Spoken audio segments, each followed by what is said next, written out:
It's been 5 years since today's fan film wrapped, shortly after the fan film guidelines were released. That doesn't mean they're not deserving of being added to our fan films done right catalogue though. Lee Gartrell beams in to discuss the Romulan Wars. This is a Trekzone conversation. Let's take you back to a time of the early 2000s. Star Trek Enterprise wraps after 4 short seasons, with the 5th in planning, with Manny Kodo supposedly going to be about the Romulan War, which had been talked about in previous Star Trek canon. We were almost going to see it in Star Trek Enterprise, but unfortunately UPN pulled the pin. The torch moved to the fans, especially with that vacuum of TV Trek in the mid to late 2000s and into the 2010s. And one of those early fan films to be produced was the Romulan Wars. Lee Gartrell, the visionary behind it, is my guest today on a Trekzone conversation. Lee, thanks for a little bit of your time. We know that this season 5 could have taken place. So what was the genesis of the idea for you? I just had I was learning computer animation, and we had to do a small film. So that's what I wanted to do. I wanted to make my own ships and make the Enterprise and a few ships like that, and kind of make my little show. And I mean, it's just me and a couple friends of mine and my brother-in-law and sister and my sister's kids. And so we threw up a little thing, and I was going to make it just real simple. And so next thing you know, we had uniforms and everything made, and we put the bridge together in her living room, of all places. That's how big Star Trek fans they are. And we made that little first part was only like half of the original story that was written by Scott Torwalt, who was helping me back then on writing and stuff. And put it on YouTube, which YouTube was pretty new back then. It's 2005, 2006, I think. Yeah, absolutely. An incredible time for the start of YouTube. Things were very new. This whole new platform was around. What was the reaction like to your uploads? It blew up. People wanted to see more. They wanted to see how the story ended. And why was I making this? Because it sounded like, and it hit exactly what I wanted. Just like, war's not good for either side. War is war. It's hell. And even, today, war is not good. But can you imagine in a world where you don't see your enemy? All you see is their spaceships come down, and, you see them come down and they're firing at you. And in a few moments, you're out in space, dead, because of what they've done. And so that's what I kind of wanted the whole Romulan Wars to be about. And I wanted people to see it from both sides. And originally, it took us about 4 years to get everything together where we could start filming again. And the next 3 episodes went back and forth with the Romulans and the Federation, pre-Federation. And they were, a lot of people liked it. Of course, you had the fat shamers of all people, and I just hated seeing that. It's a bunch of fatties. That's just so wrong. I mean, there's not all skinny people out there for sure. And so anyway, it took off pretty good. And we didn't do any more until 2014.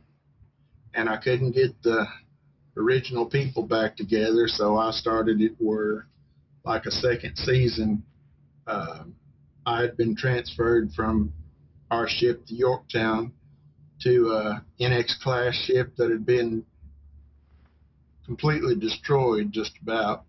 Had one warp nacelle that was good, and the saucer section was all tore up and everything, and we were way overdue for a refit, and we had to make repairs or we're going along there.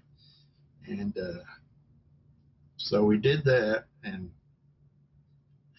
it's funny because some of the film parts I did outside. Just it was cool, and I could wear that coverall, and it was nice and warm.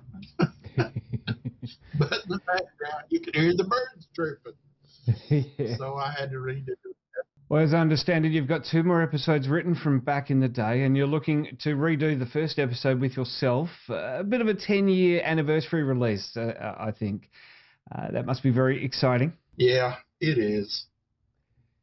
I don't know if I'll get to do what I wanted to do, which I wanted to do a mirror episode with it on the original set where it takes place after the Enterprise episode, where they went to the mirror universe and got the what was that ship now? That's terrible. My mind just went blank. The Defiant. But the Defiant from the Prime universe, and I wanted to do it about 5 years later than that, and where the Empire was building a lot of these ships, and the Defiant had been changed just a little bit. Kind of got my process on that from Star Trek Discovery, and that's funny. My ship is Discovery.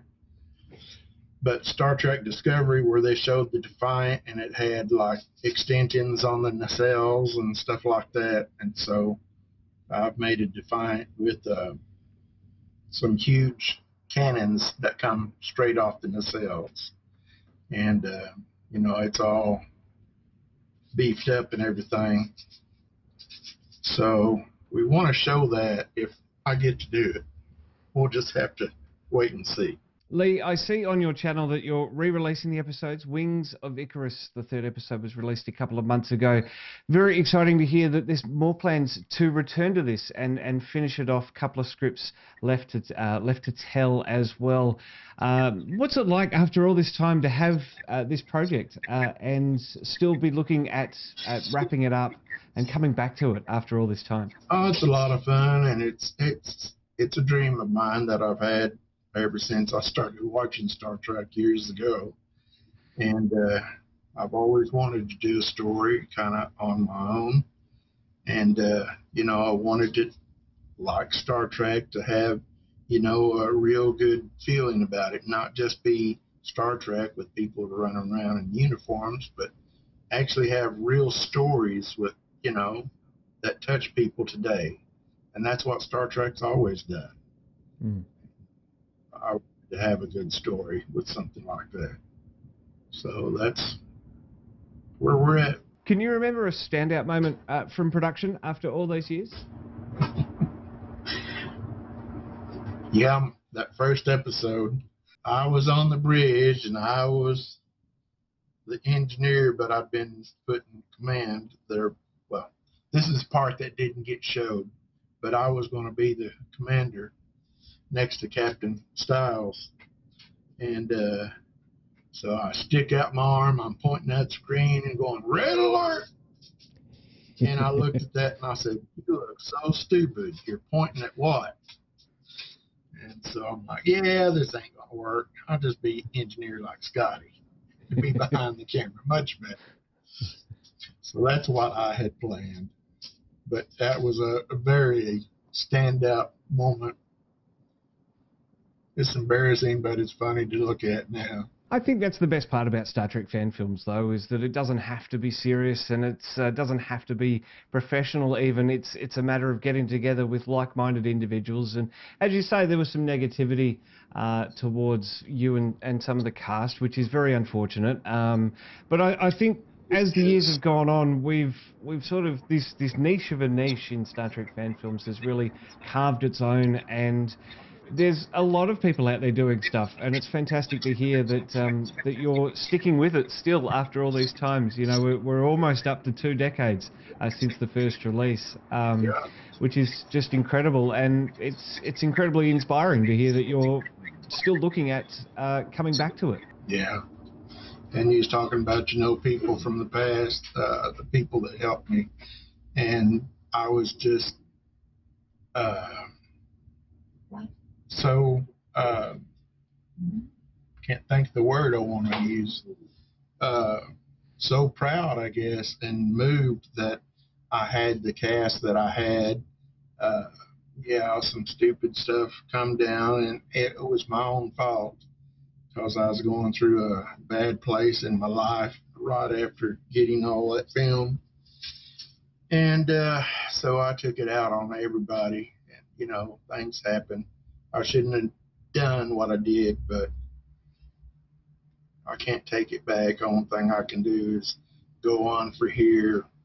And I try several times a year to say hi to the old cast and tell them I'm glad they're well, and at least put a word out there to let them know that there aren't any hard feelings, and I was wrong in the way I handled things, and I shouldn't have, and hope that one day they can forgive me. But life goes on, unfortunately, and you can't sit back and dwell on it or it eats you up. I miss all those guys. I mean, there for a while, we were great friends, getting on the phone, talking about stuff. And I remember all of us getting out in the park one time and reading through this script, and it was great. I mean, having all of us out there reading our parts back and forth, and it's just a good time. And then after we'd do a shoot, we'd go out, have a few drinks and play some pool or whatever, throw some darts. And, after it was all over, it was great. It was good to have I guess, what do you call that, a rap party. What did happen, Lee? I had been in a relationship for a long time, and it ended very poorly. And I got in some bad depression, and it really tore me up. And with all that going on, I lost not getting to see my granddaughter again. And so it just seems like one thing after another, and it's just all toppled on top of me there at that time. And I didn't hold nothing back to anybody, and I should have, but I just wasn't able to.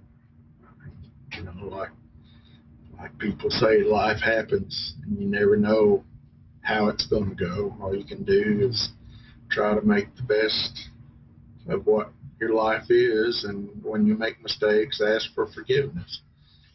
And I hated that it ended that way, and I hate the things I said and the way I acted.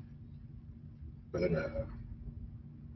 I hadn't been through anything like that in 20 years before that, so it was rough.